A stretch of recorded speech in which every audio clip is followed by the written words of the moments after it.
नंद घर आनंद भयो, जय कन्हैया लाल की जय। देश भर में आज इसी तरीके की गूंज है। कान्हा का जन्मोत्सव है। देश भर में उत्सव के साथ आज के दिन को मनाया जा रहा है। देश भर के मंदिरों में कृष्ण जन्माष्टमी की धूम देखी जा रही है। श्री कृष्ण जन्म स्थल मथुरा में भक्तों की भारी भीड़ है। मंदिर में कान्हा के दर्शन के लिए श्रद्धालु पहुंच रहे हैं। मंदिरों को रंग बिरंगी रोशनी से सजा दिया गया है। भगवान श्री कृष्ण की एक झलक पाने के लिए श्रद्धालु बेताब हैं। यही वजह है कि दूर दूर से जो तमाम श्रद्धालु हैं वो मथुरा पहुंच रहे हैं श्री कृष्ण के दर्शन के लिए। प्रदेश में हालांकि सुरक्षा को लेकर भी पुख्ता इंतजाम कर दिए हैं ताकि तमाम जो श्रद्धालु जो दर्शन पूजन के लिए पहुंच रहे हैं उनको किसी भी तरीके की असुविधा का सामना ना करना पड़े। ये तस्वीरें लगातार आपको दिखा रहे हैं किस तरीके से लड़ियों से पूरी तरीके से दुल्हन की तरह मंदिरों को सजा दिया गया है। काफी लंबे समय से इसको लेकर तैयारियां चल रही थी। आज के दिन का इंतजार सभी को रहता है। हालांकि आपको बता दें कि कई जगहों पर कल भी जन्माष्टमी मनी, लेकिन आज कई ऐसी जगहें हैं जहां पर जन्माष्टमी मनाई जाएगी। मथुरा में आज जन्माष्टमी है और यही वजह है कि मथुरा में भक्तों की भारी भीड़ लगभग देखी जा रही है। वहीं वहां पर तमाम तरीके की तैयारी को पूरा कर लिया गया है। सुरक्षा के कड़े इंतजाम कर दिए गए हैं। देश भर में आज कृष्ण जन्माष्टमी की धूम देखी जा रही है। मंदिरों को पूरी तरीके से दुल्हन की तरह सजा दिया गया है। भक्तों की भीड़ देखने के लिए पहुंची हुई है कि आखिरकार किस तरीके से मंदिरों में साज सज्जा हो रही है। श्री कृष्ण के दर्शन करने के लिए तमाम श्रद्धालु पहुंच रहे हैं। मुख पे श्री राधे का नाम, क्योंकि कहा जाता है कि राधा रानी को अगर रिझाएंगे तो कृष्ण स्वयं चले आएंगे। और यही वजह रहती है कि अगर आप ब्रिज क्षेत्र में घूमते हैं तो वहां पर आपको राधे राधे का नाम सुनाई देता है, क्योंकि तमाम लोग वहां राधे राधे बोलते हैं और इसका साफ तौर पर मतलब होता है श्री कृष्ण को रिझाने का। और यहाँ पर आपको बता दें कि अगर मथुरा नगरी की बात कर ली जाए तो दुल्हन की तरह सजी हुई है। तमाम हमारे सहयोगी वहाँ पर पहुँचे हुए हैं और तस्वीरें आप तक साझा कर रहे हैं किस तरीके से मथुरा में सजावट हो रखी है, वृंदावन में सजावट हो रखी है, आगरा में, यहाँ तक कि पूरे प्रदेश भर में सजावट हो रखी है। वहीं आपको ये बता दें कि मंदिरों में कान्हा के दर्शन के लिए जो भक्त हैं वो बेताब हैं, लेकिन वहीं सुरक्षा के लिहाज से भी कड़े इंतजाम कर दिए गए हैं। एक चुनौती है पुलिस प्रशासन के लिए कि किस तरीके से इस भीड़ को आसानी से दर्शन कराया जा सके ताकि सुखद उनके दर्शन हो सके। यही वजह है कि चप्पे चप्पे पर पुलिस फोर्स की तैनाती मथुरा में की गई है। लेकिन ये देखिए किस तरीके से भजन कीर्तन हो रहा है। आज सुबह से ही हम लगातार आपको तस्वीरें पहुंचा रहे हैं किस तरीके से ब्रिज क्षेत्र पूरी तरीके से सज चुका है। अब यहाँ पर 12 बजे का इंतजार सभी भक्तों को है, जब श्री कृष्ण की जन्माष्टमी बड़े ही धूमधाम के साथ मनाई जाएगी। और सुबह से ही भक्तों का तांता लगना शुरू हो गया है। कई ऐसे भक्त हैं जो काफ़ी लंबी दूरी तय कर मथुरा पहुंचे हुए हैं श्री कृष्ण की एक झलक पाने के लिए। हालांकि आज जैसे जैसे दिन ढलेगा भीड़ और भी ज़्यादा बढ़ती रहेगी और चुनौती पुलिस के लिए उतनी ही ज़्यादा होने वाली है, क्योंकि तमाम श्रद्धालुओं को दर्शन भी कराना है और यहाँ पर सुरक्षा व्यवस्था भी पूरी तरीके से दुरुस्त रह सके। क्योंकि हम लगातार आपको जानकारी दे रहे हैं कि किस तरीके से बीते साल में जो जन्माष्टमी हुई तो यहाँ पर मथुरा में असुविधा देखने को मिली, व्यवस्था ढंग से नहीं थी, लोगों की मौत हो गई क्योंकि भीड़ इतनी ज़्यादा थी। हालांकि अब भीड़ को किस तरीके से कंट्रोल में किया जाए इसको लेकर पूरी तरीके से प्लान पुलिस के पास है। प्रोटोकॉल के हिसाब से पुलिस लगातार जगह जगह पर तैनात है।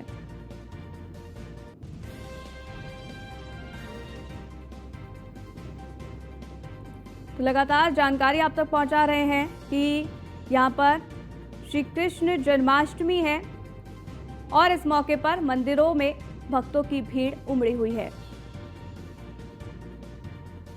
आगे बढ़ते हैं, लखनऊ से खबर आपको बता दें जहां पुलिस लाइन में मनाई जाएगी श्री कृष्ण जन्माष्टमी। पुलिस लाइन में आज भव्य कार्यक्रम का आयोजन है। श्री कृष्ण जन्माष्टमी पर होगा भव्य कार्यक्रम का आयोजन। मुख्य अतिथि सीएम योगी आदित्यनाथ इसमें शामिल होने वाले हैं। शाम 7 बजे कार्यक्रम में शामिल होंगे मुख्यमंत्री योगी आदित्यनाथ।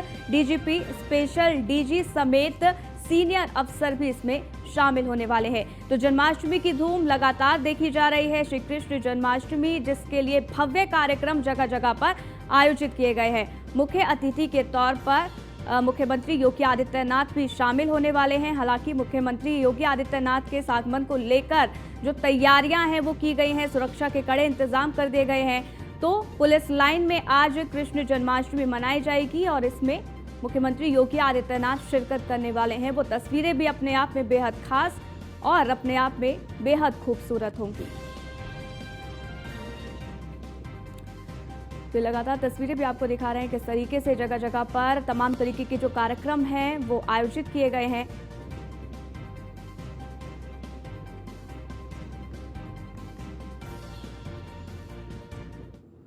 तो वहीं आपको लगातार बता रहे हैं कि किस तरीके से जगह जगह पर श्री कृष्ण की जन्माष्टमी मनाई जा रही है। बहरहाल आगे बढ़ते हैं, लखनऊ से खबर आपको बता दें, जहां मंत्री कौशल किशोर के बेटे विकास किशोर, कार्रवाई जारी है इन पर। विकास किशोर का शस्त्र लाइसेंस निलंबित। विकास किशोर की पिस्तल से हुई थी विनय की हत्या। कोर्ट में नोटिस के बाद निस्तारीकरण की ये जो प्रक्रिया है वो शुरू हो चुकी है।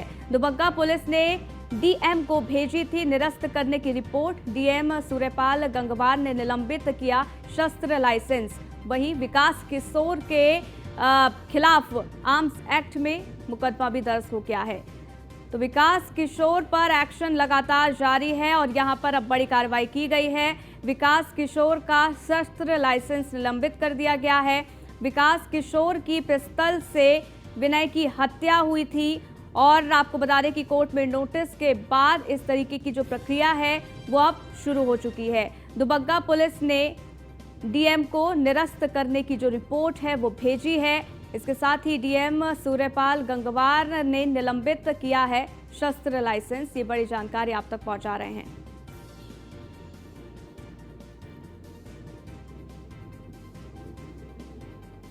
तो यहाँ लगातार जानकारी आप तक पहुंचा रहे हैं कि किस तरीके से विकास किशोर पर एक्शन लगातार जारी है। हालांकि उनसे पूछताछ भी की गई थी, लेकिन जब ये हत्या हुई थी उस समय विकास किशोर दिल्ली में थे, वहां मौजूद नहीं थे। लेकिन क्योंकि उनकी लाइसेंसी पिस्तल से हत्या की गई, जिसके बाद अब यहाँ पर निरस्त उनका शस्त्र लाइसेंस कर दिया गया है, निलंबित कर दिया गया है। हालांकि ये बड़ी कार्रवाई यहाँ पर की गई है। विकास किशोर के खिलाफ आर्म्स एक्ट में मामला दर्ज है। तो मंत्री कौशल किशोर के बेटे हैं विकास किशोर और इन पर लगातार कार्रवाई जारी है, पूछताछ यहाँ लगातार की जा रही है। विकास किशोर का लाइसेंस पिस्तल निरस्त कर दिया गया है।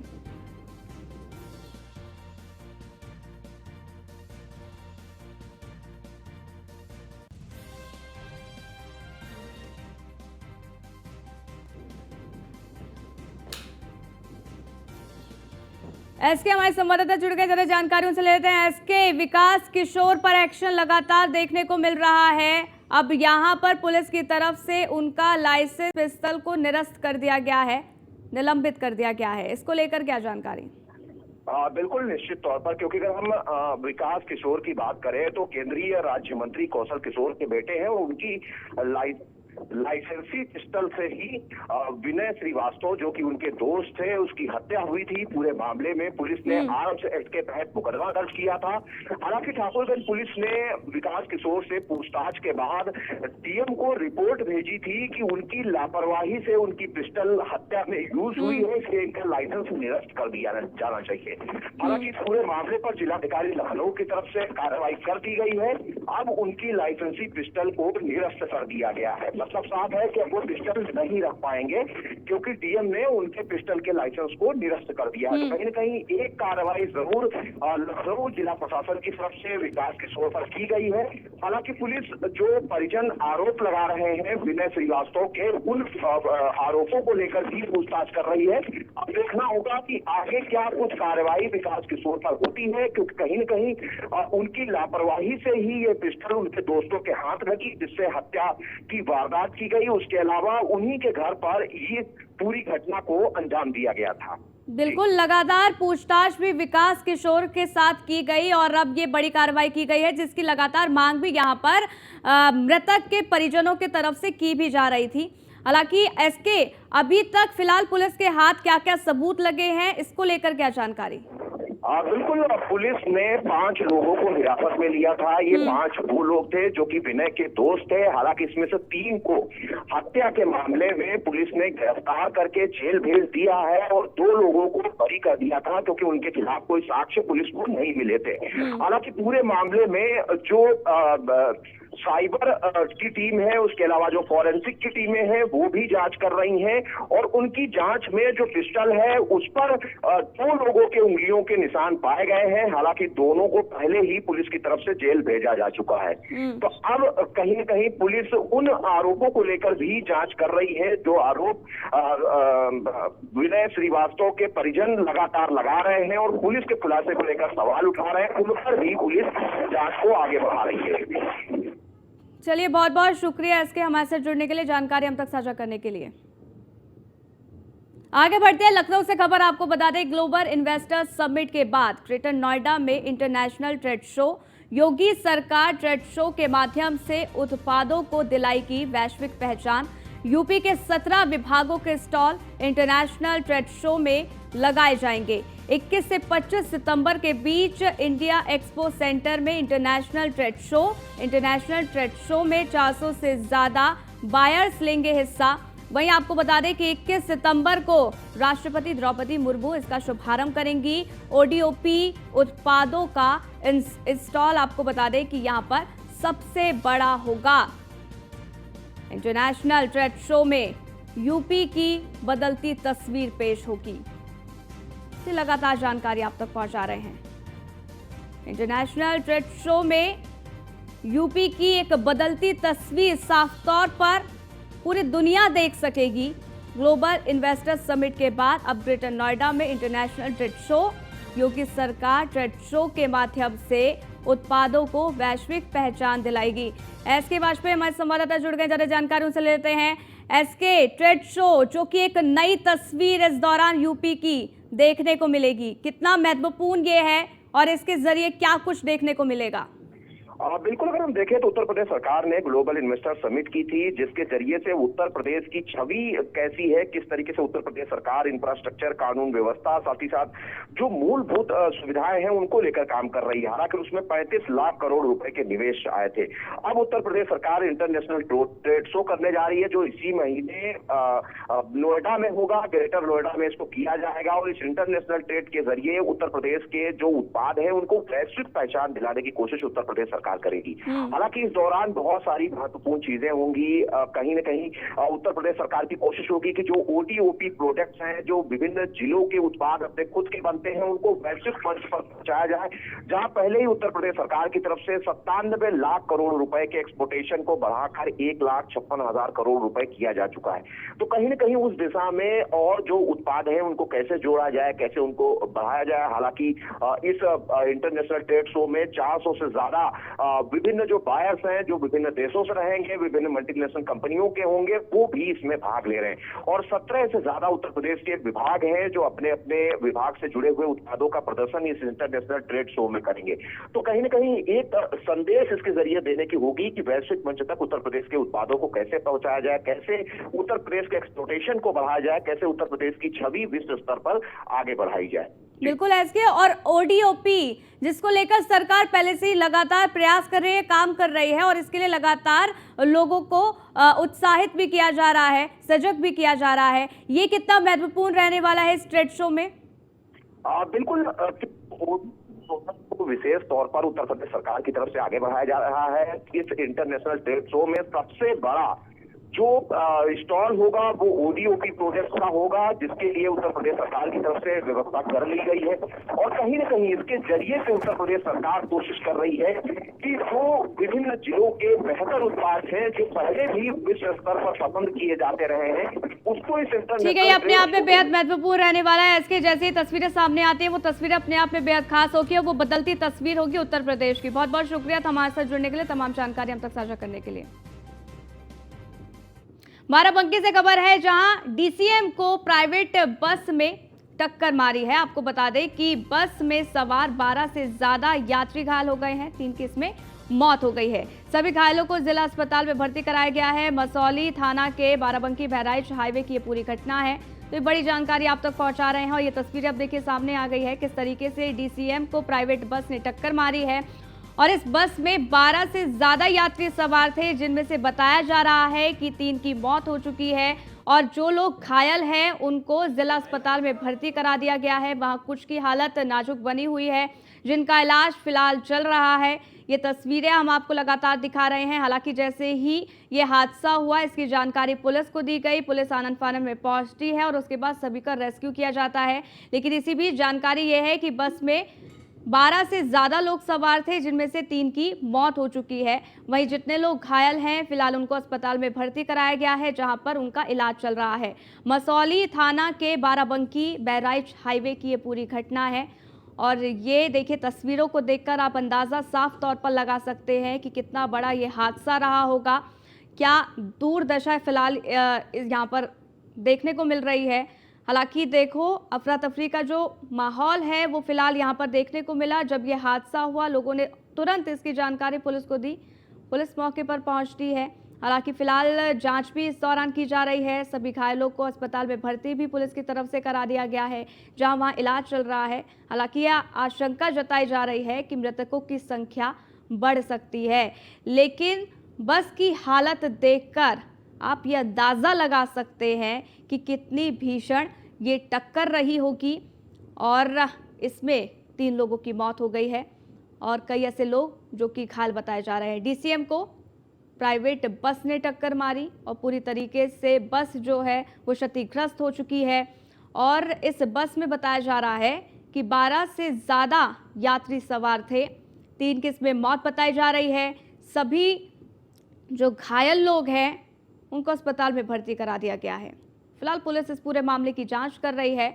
मसौली थाना के बाराबंकी बहराइच हाईवे की ये पूरी घटना फिलहाल बताई जा रही है।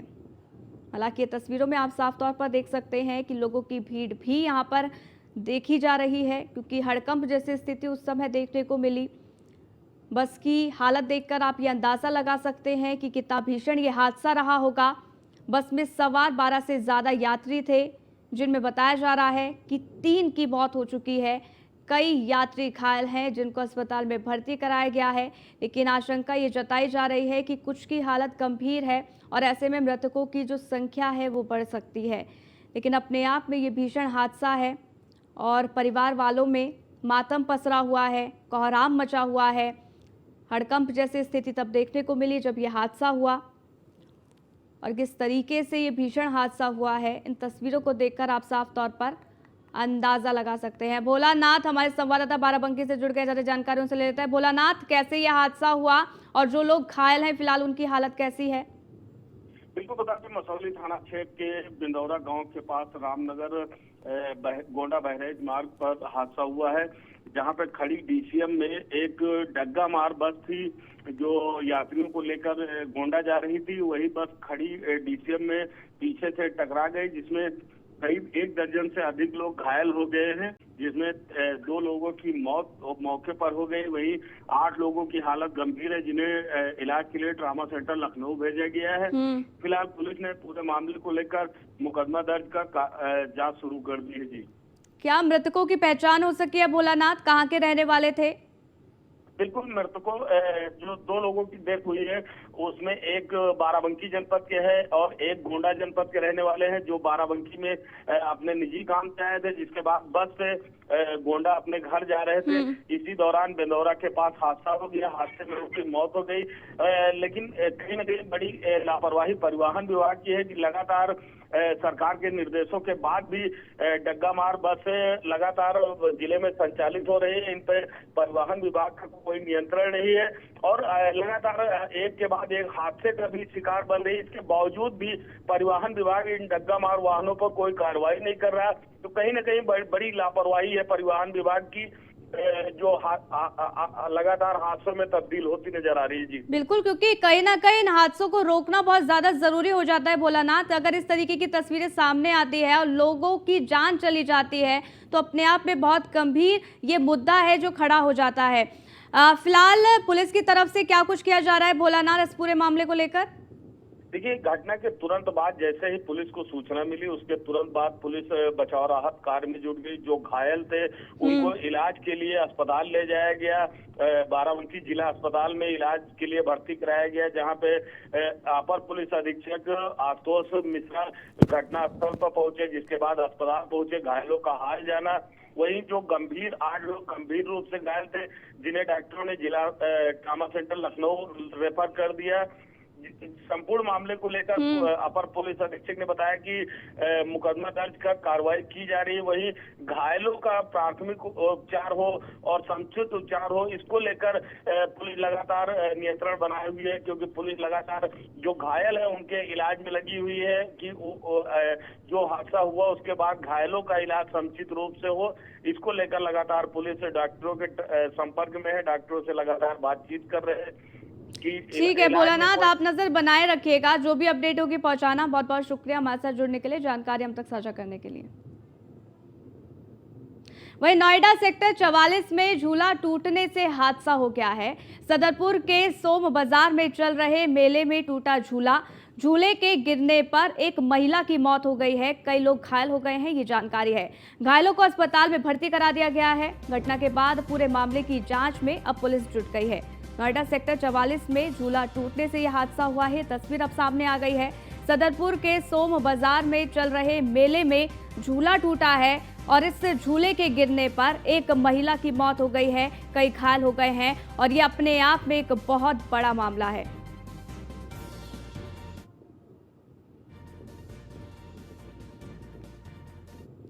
थाना सेक्टर 39 के अंतर्गत सेक्टर 44 में एक सोम बाजार में एक मेले का आयोजन हो रहा था। यह मेला परंपरागत रूप से यहाँ पे चलता आया है। मेले के दौरान एक झूले में उतरते समय गिरने से 2 महिलाएं गंभीर रूप से घायल हुई और एक बच्चे को भी थोड़ी चोट आई। तुरंत ही घायलों को अस्पताल ले जाया गया, जहाँ पर जो महिला है जिनका नाम उषा है और उम्र 55 वर्ष है, उनकी इलाज के दौरान मृत्यु हो गई। उनकी बहू जिनका नाम शालू है, उनका इलाज इस समय चल रहा है और उनकी हालत स्थिर है। तहरीर लेकर सुसंगत धाराओं में मुकदमा पंजीकृत किया जा चुका है और मेले।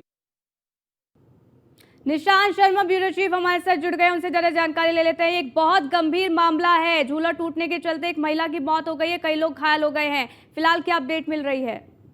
देर शाम का ये मामला है, जहां सेक्टर 45 सदरपुर सोम बाजार में झूला में झूलते समय 2 महिला समेत एक बच्चा गिरता है, जहां आनंद फानंद में उन्हें अस्पताल में भर्ती कराया जाता है और महिला की वहां मौत हो जाती है। हालांकि जो उसकी बहू और बेटा है वो कहीं ना कहीं अभी उनका उपचार चल रहा है। सबसे बड़ी बात है कि जिस तरीके से सवाल यही उठ रहे हैं कि जब इनके पास सुरक्षा के इंतजाम नहीं थे मेला आयोजकों के पास में, तो ये किस तरीके से परमिशन इनको दे दी गई। हालांकि तमाम तरीके से सवाल उठ रहे हैं और इसके बाद में एक सोशल मीडिया पर एक वीडियो वायरल हो जाता है। वायरल वीडियो जो है वो स्थानीय पुलिस प्रशासन की पोल खोल देता है, जहां मेले के अंदर सट्टा चलता हुआ साफ तौर पर नजर आता है। हालांकि तमाम तरीके से तमाम बिंदुओं पर नोएडा जो पुलिस है वो कहीं ना कहीं जांच कर रही है। पुलिस के अधिकारी मेला आयोजकों को और झूला आयोजक को जो हिरासत में लिया गया है और पुलिस का दावा है कि इनके खिलाफ FIR दर्ज कर कानूनी कार्रवाई। अब क्या कार्रवाई की जाती है ये भी देखना अपने आप में महत्वपूर्ण रहने वाला है। बहुत बहुत शुक्रिया हमारे साथ जुड़ने के लिए, तमाम जानकारी हम तक साझा करने के लिए। तो इस बुलेटिन में फिलहाल के लिए बस इतना ही, रुकेगी एक छोटे से ब्रेक के लिए। देखते रहिए न्यूज़ 1 इंडिया।